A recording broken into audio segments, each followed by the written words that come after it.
If you've been convicted at trial or you've taken a plea agreement in a felony criminal case, then the last hearing that will conclude your case is called a judgment and sentencing hearing.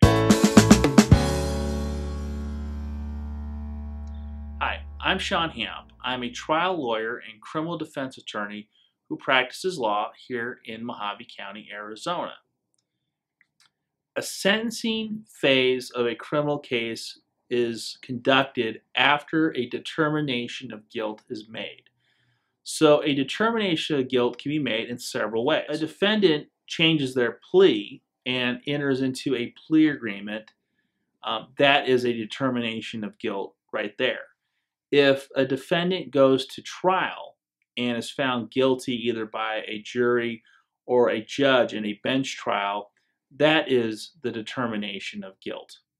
So when that determination of guilt is made, a judge has to decide how to sentence a defendant.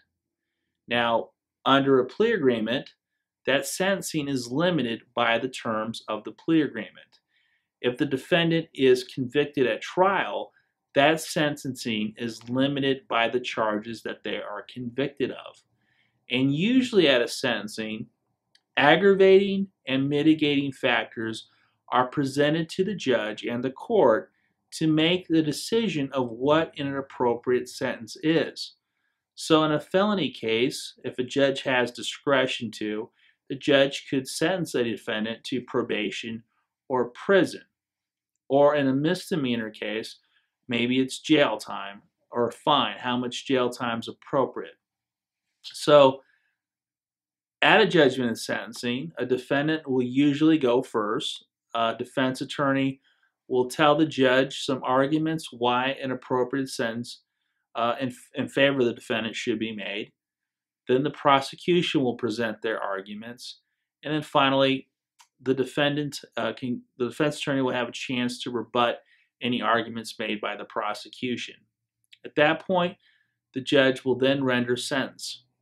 After a judgment and sentencing is made, if the defendant was convicted at trial, they could later file an appeal within 20 days from the judgment and sentencing, or file what's called a petition for post-conviction relief, called a Rule 32, that's filed within 90 days. But usually a defendant doesn't have a right to appeal if they have entered a plea agreement. And in that case, they can only file a Rule 32. If you have a criminal case and you have questions about it, please give my office a call. Let's find out if your case is something that we can help you with.